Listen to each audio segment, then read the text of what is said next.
हाय दोस्तों, मैं सुबोध कुमार आपका स्वागत करता हूं। आपका अपना यूट्यूब चैनल जिसका नाम है जीके भारत बिहार।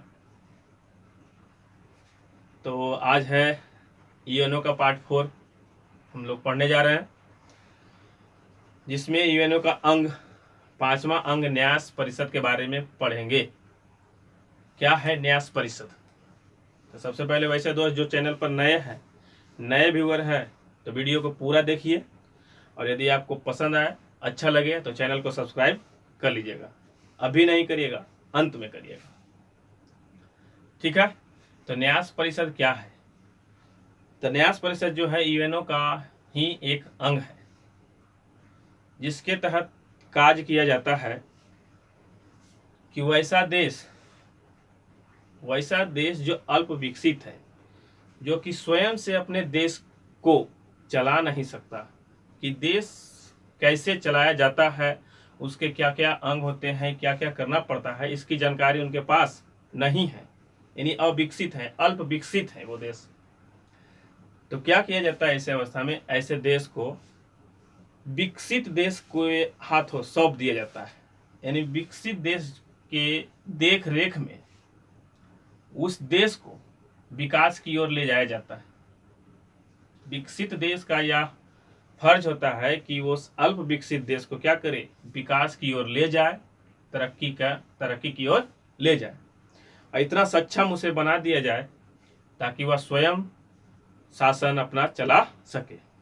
जब वह स्वयं सक्षम हो जाते हैं तो फिर क्या होता है? उन्हें आज़ाद कर दिया जाता है। विकसित देश वहां से जो शासन उन पे कर रहे थे वो हट जाते हैं।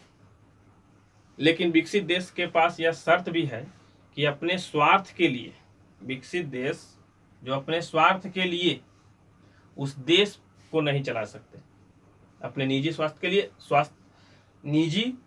के लिए नहीं चला सकते, ठीक है सर। अब है न्यास परिषद में कितने सदस्य होते हैं? न्यास परिषद में टोटल 12 सदस्य होते हैं। न्यास परिषद में टोटल 12 सदस्य होते हैं, जिसमें 4 प्रबंधक देश होते हैं। 4 प्रबंधक देश, 3 सुरक्षा परिषद के जो 5 अस्थायी सदस्य हैं उनमें से 3 चुने जाते हैं, और 5 का जो क्या होता है, 5 का निर्वाचन होता है, यानी चुना जाता है। किसके द्वारा? महासभा के द्वारा। 4 प्रबंधक देश, 3 सुरक्षा परिषद के अस्थायी सदस्य देश, और अंत में जो बचा 5 जिसका निर्वाचन किया जाता है किसके द्वारा? तो महासभा के द्वारा। और क्या होता है दोस्तों? न्यास परिषद जो वर्तमान में सस्पेंडेड है, 1994 में पलाऊ देश जब स्वयं सक्षम हो गया खुद अपना देश चलाने के लिए, क्योंकि उस पलाऊ देश पर जो है अमेरिका का देख रेख चल रहा था, अमेरिका के द्वारा वह पालन पोषण किया जा रहा था उस देश को सक्षम बनाने के लिए। लेकिन जैसे ही 1994 में क्या होता है, वह देश स्वयं सक्षम बन जाता है अपना देश चलाने के लिए, तो अमेरिका का जो है वहां से केयर हट जाता है। और 1994 से लेकर अब तक न्यास परिषद क्या हो गया? सस्पेंडेड है। कोई ऐसा देश ही नहीं बचा जो कि सक्षम नहीं है अपना देश चलाने के लिए। इसलिए यह जो यूएनओ का अंग है जो सस्पेंडेड है, काम नहीं कर रही है। तो यह सवाल आ भी सकता है कि यूएनओ का कौन सा अंग है जो सस्पेंडेड है? तो आंसर क्या होगा? न्यास परिषद। बस इससे ज्यादा तो सवाल नहीं बनते दोस्तों, बस इतना ही सवाल बनते हैं। न्यास परिषद का अगर पूछ दे कि आधार कितने देश हैं, न्यास परिषद का जो आधार कितने देश है, तो वही प्रबंधक देश जो 4 है, वही प्रबंधक देश को आधार कहा जाता है। किसका? न्यास परिषद का। ऑस्ट्रेलिया, न्यूजीलैंड, अमेरिका और ब्रिटेन, यही 4 देश जो है प्रबंधक देश माने जाते हैं। क्लियर? बस इसको क्या करेंगे, अब लिखेंगे। तो न्यास परिषद में कुल कितने देश सदस्य हैं दोस्तों? 12 सदस्य। 12 सदस्य, जिनमें 4 प्रबंधक देश हैं। कौन कौन है?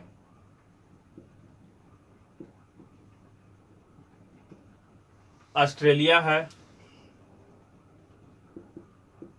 यूएसए यानी कि अमेरिका है,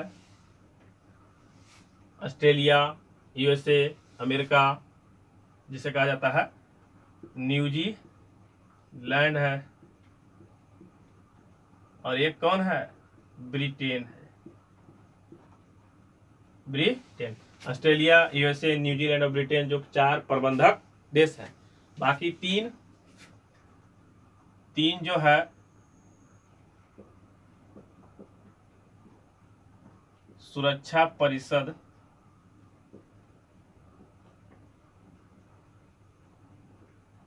अस्थाई सदस्य देश। अब ये कौन कौन है? देखिए, अस्थाई सदस्य कौन कौन? एबीसी को फाड़ दो, बताए थे। अमेरिका, ब्रिटेन, चाइना, फ्रांस और रसिया। तो ब्रिटेन और यूएसए हो गया इसमें क्लियर। बचा कौन कौन? फ्रांस, रूस और चीन। यही 3 जो देश है सुरक्षा परिषद के अस्थायी सदस्य, वो क्या है? न्यास परिषद के अंग है। ठीक है दोस्तों, फिर आगे क्या बचा? 5, 4 और 3 7 हो गया। अब कितना बचा? 5 जो है निर्वाचित किए जाते हैं।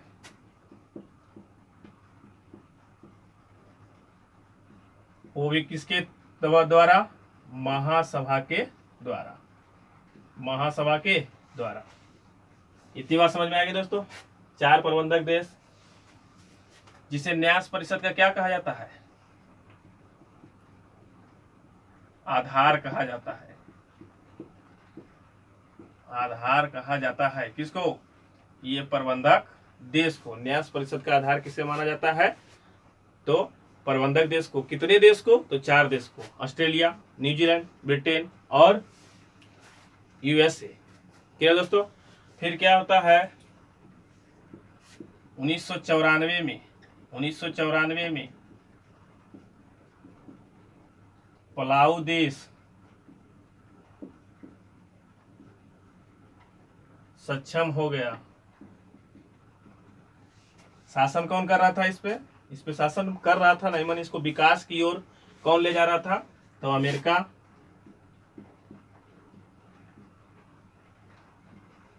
ले जा रहा था। 1994 में पलाऊ देश सक्षम हो जाता है। अमेरिका यहाँ से अपना प्रशासनिक व्यवस्था जो हटा लेता है। उसके बाद न्यास परिषद क्या हो जाता है? सस्पेंडेड हो जाता है। न्यास परिषद जो है सस्पेंडेड है, वो कार्य में कार्यरत नहीं है।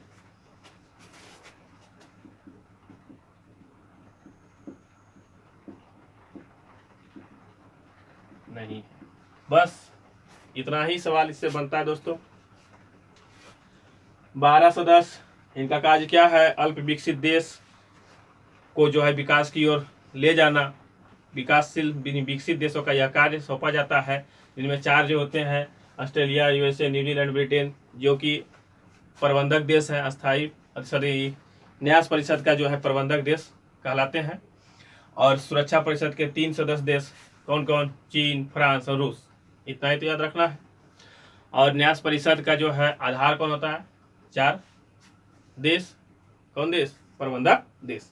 1994 से कब से सस्पेंडेड है? तो 1994 से सस्पेंडेड है, क्योंकि पलाऊ देश जो है सक्षम हो जाता है और अमेरिका जो है अपना वहां से क्लीन कर लेता है। क्लियर हो गया दोस्तों? तो इसका स्क्रीनशॉट लीजिए। फिर अब अंतिम है जो सचिवालय के बारे में पढ़ते हैं।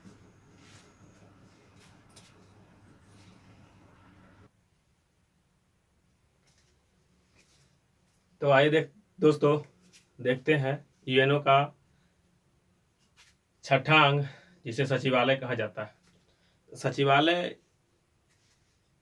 से बहुत ज़्यादा क्वेश्चन तो नहीं, लेकिन फिर भी बहुत इम्पोर्टेंट क्वेश्चन बनते हैं। जैसे महासचिव, सबसे पहले तो यही पूछेगा कि महासचिव, सचिवालय का जो होता है महासचिव कौन है, कितने नंबर के है, कितने वर्षों का उनका कार्यकाल होता है, तो इनको एक चार्ट के माध्यम से क्या करेंगे, हम इसको याद कर लेंगे।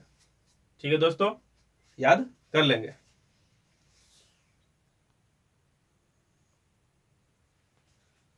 तो आइए देखते हैं दोस्तों, सचिवालय का प्रमुख, सचिवालय का प्रमुख कौन होते हैं? महासचिव होते हैं, महासचिव होते हैं, जिनका कार्यकाल कितने वर्षों का होता है? 5 वर्षों का होता है। हालांकि यह सचिव जो है दोबारा भी चुने जा सकते हैं, लेकिन इनका कार्यकाल कितने वर्षों का होता है? 5 वर्षों का ही होता है। फिर यहाँ पर कार्य क्या होता है? तो यूएनओ का जो है दिन प्रतिदिन का कार्य यहीं पर होता है। कहाँ? सचिवालय में। इसका मुख्यालय कहाँ है? देखिए, सभी का मुख्यालय कहाँ है दोस्तों? न्यूयॉर्क में। सिर्फ अंतर्राष्ट्रीय न्यायालय का मुख्यालय कहाँ है? The Hague. इसको याद रखना है। ठीक है दोस्तों, फिर आगे देखते हैं, महासचिव का चयन जो होता है, महासचिव का चयन जो होता है किसके द्वारा होता है? तो महासभा के द्वारा होता है। लेकिन महासचिव का जो चयन होता है महासभा द्वारा होता है, लेकिन सुरक्षा परिषद के सिफारिश पर होता है। यह ध्यान देना है। अब आइए देखते हैं महासचिव, प्रथम महासचिव कौन थे? टोटल अब तक जो है 9 महासचिव हो चुके हैं, उनको याद रखना है क्योंकि उनसे भी सवाल अब आते हैं। प्रथम महासचिव का तो पूछिए मत, कितना भी कई बार एग्जाम में जो आ चुका है। प्रथम महासचिव कौन थे? त्रिगवेली थे। त्रिगवेली कहाँ के थे? तो नॉर्वे के थे। कहाँ के? नॉर्वे के। नॉर्वे की राजधानी ओस्लो। दूसरा कौन थे? डैग हेमरशोल्ड। ये कहाँ के थे? तो ये स्वीडन के थे। कहाँ के? स्वीडन के थे। तीसरा कौन? तीसरा थे यूथांट। ये कहाँ के थे? म्यांमार के। चौथा कुर्तबाल्दी हिम। ध्यान देना दोस्तों, कुर्तबाल्दी हिम जो है चौथे थे। ये कहाँ के थे? ऑस्ट्रिया के थे। पांचवा कौन थे? जेवियर पेरेज पो, यहाँ पांचवा। ध्यान देना है, जेवियर पेरेज, और पास से पेरेज हो गया, पास से पेरू भी हो गया। बढ़िया, पेरू भी हो जाएगा। छठा कौन थे? बुतरस। 6वें नंबर पे कौन थे? बुतरस। और ये कहाँ के थे? घाली के। कहाँ के? घाली के। और घाली कहाँ पड़ता है? मिस्र में पड़ता है। सॉरी दोस्तों, बुतरस घाली के थे। घाली कहाँ पड़ता है? मिस्र में पड़ता है। 6ठे नंबर के हो गए। 7वां क्या है? कोफी अन्नान 7वें नंबर के। ये कहाँ के थे? घाना के थे। 8वें नंबर बान की मून। जब 8वें नंबर के महासचिव बने दोस्तों, तो पूछिए मत कितना बार एग्जाम में आया। वान की मून हो गया 8वें नंबर के। ये कहाँ के थे? दक्षिण कोरिया के थे। 9वें नंबर के कौन थे, जो भी वर्तमान में है? Antonio Guterres. ये कहाँ के हैं? पुर्तगाल के हैं। कहाँ के? पुर्तगाल के। ये कब बने? 2017 में। तो 17/5/22, अभी तो 2020 चल रहा है, तो 22 में ये रिटायर होंगे। 17/5/22 2017 में बने। कौन वर्तमान में कौन है सचिवालय का महासचिव? तो अंतोनियो गुतरेस। यह याद रखना है। अब आइए दोस्तों कि इनसे जुड़े हुए जितने भी महासचिव बने हैं, इनसे भी कुछ जुड़े हुए सवाल हैं। जैसे कि त्याग पत्र देने वाला प्रथम महासचिव कौन थे? तो प्रथम जो महासचिव थे वही बन गए प्रथम महासचिव, जो कि त्याग पत्र दे दिए अपने कार्यकाल के ही दौरान दिए थे। यह याद रखना दोस्तों। कौन दिए थे? त्रिगवेली, जो कहाँ के थे? नॉर्वे के। उन्होंने अपने कार्यकाल के दौरान ही त्याग पत्र दे दिए थे। क्लियर? अब ये कब बने थे? तो 1946 में बने थे और 1952 में इस्तीफा दे दिए, यानी त्याग पत्र दे दिए। कब बने थे? 1946 1952 में त्याग पत्र दे दिए। तो यहाँ से क्वेश्चन बन सकता है, क्योंकि त्याग पत्र देने वाला कुछ खास पॉइंट बन जाता है, ऐसे सवाल बन जाते हैं। एक हुए डैग हैमरशोल्ड, ये दूसरे नंबर के महासचिव हुए, जो कि हवाई दुर्घटना में इनकी मृत्यु हो जाती है। काफी इंपॉर्टेंट बन जाता है यह क्वेश्चन कि हवाई दुर्घटना में मृत्यु होने वाले महासचिव का नाम तो क्या था? डैग हैमरशोल्ड, डैग हैमरशोल्ड। तीसरा जो है यूथांड, इनसे भी क्वेश्चन बनता है। ये पहले नॉन यूरोपियन थे, यूरोप के नहीं थे, जो यूरोप के नहीं थे। तो कौन?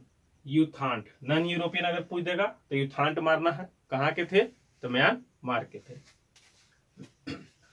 चौथे हो गए कुर्त बाल्दी याद है, याद हो गया। 7वां नंबर के जो देखिए कोफी अन्नान, कोफी अन्नान जो याद रखना है घाना के हैं, उन्हें क्या दिया गया था? 2001 में नोबेल पुरस्कार दिया गया था, शांति क्षेत्र में नोबेल पुरस्कार दिया गया था। कोफी अन्नान कहाँ के थे? घाना के थे।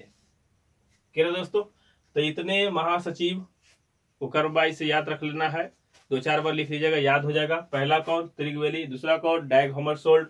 तीसरा कौन? यूथांड, यूथांड, क्योंकि ये 3 से ही सवाल है दोस्तों। पहला त्यागपत्र, दूसरा हवाई दुर्घटना, विमान दुर्घटना, और तीसरा कौन? जो नॉन यूरोपियन थे। यहां से हो जाएगा क्लियर। फिर 3 इधर लिख, कुर्त बाल्दी ऑस्ट्रिया के, जेवियर पेरेज, पेरेज पेरू, ध्यान लगाना है। और 5 से होता है 5वां भी पेरू हो जाएगा। बुतरस, बुतरस घाली मिस्र का। अब रस जैसे बुतरस बुतरस कर रहा है, यानी रस कर रहा है, तो रस यानी कि मिश्रण करना है। यहां से कुछ मैच कर लीजिएगा, याद हो जाएगा। कोफी अन्नान है कहा के? घाना के। वान की मून 8वें नंबर के, दक्षिण कोरिया के। 9वें नंबर के अंतोनियो गुतरेस, अंतोनियो गुतरेस कहाँ के? पुर्तगाल के, जो वर्तमान में भी बने हुए। आइए दोस्तों, कुछ यूएनओ से और भी अलग से सवाल है, जैसे कि आता है, पूछा जाता है कि यूएनओ के प्रथम महिला अध्यक्ष कौन बनी थी?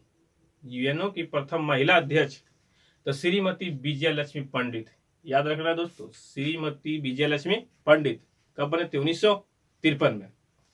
फिर आता है एक सवाल कि यूएनओ में सर्वप्रथम हिंदी में भाषण देने वाले प्रथम व्यक्ति कौन थे? तो हिंदी में भाषण देने वाले प्रथम व्यक्ति कौन? अटल बिहारी वाजपेयी, अटल बिहारी वाजपेयी।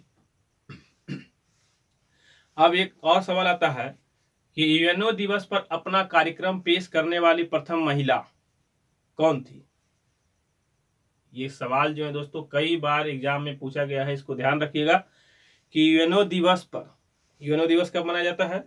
24 अक्टूबर को। 24 अक्टूबर को विश्व पोलियो दिवस भी मनाया जाता है। तो यूएनओ दिवस पर अपना कार्यक्रम पेश करने वाली प्रथम महिला एमएस सुब्बालक्ष्मी, एमएस सुब्बालक्ष्मी। वहां देखिए विजय लक्ष्मी पंडित, वहां भी लक्ष्मी है, यहाँ भी लक्ष्मी, लेकिन एमएस यहाँ कार्यक्रम पेश की थी। और वह क्या हुआ था? श्रीमती विजय लक्ष्मी पंडित महिला अध्यक्ष बनी थी। ठीक है दोस्तों, तो उम्मीद है कि वीडियो आपको काफी पसंद आया होगा। और वैसे दोस्त जो चैनल पर नए थे, यदि आपको वीडियो पसंद आया है तो चैनल को सब्सक्राइब करिएगा, शेयर करिएगा और लाइक जरूर करिएगा। दोस्तों वैसे दोस्त, वैसे स्टूडेंट जो शिक्षा से वंचित रह जाते हैं, उचित शिक्षा जो है उन्हें नहीं मिल पाती है। क्यों? क्योंकि उन्हें पैसे का जो प्रॉब्लम हो जाता है। तो उनके पास यह वीडियो भेजिए, क्योंकि यह वीडियो जो है, यह चैनल जो है अभी स्टार्टिंग ही है। इस पे जो है शुरू से ही जीके से जो लोग भागते हैं, वो यहाँ से क्या होगा, उनको जीके मजबूत हो जाएगा। तो उन लोग को बताइए। और इस चैनल पर क्या है, मैथ भी बताया जाता है। ठीक है दोस्तों, तो चैनल को सब्सक्राइब कर लीजिएगा और शेयर जरूर करिएगा। ये जो इतना बताया दोस्तों, इसको क्या करना है? पेन डाउन जरूर करना है। 4 वीडियो बनाए हैं यूएनओ पर, उनको क्या करिए, देखिए और पेन डाउन करिए। उसके बाद क्वेश्चन बैंक उठाइए यूएनओ का और उसमें से बनाइए देखिए काफ़ी हद तक आपको बन जाएगा। ठीक है दोस्तों, तो फिर मिलते हैं नेक्स्ट चैप्टर में। धन्यवाद।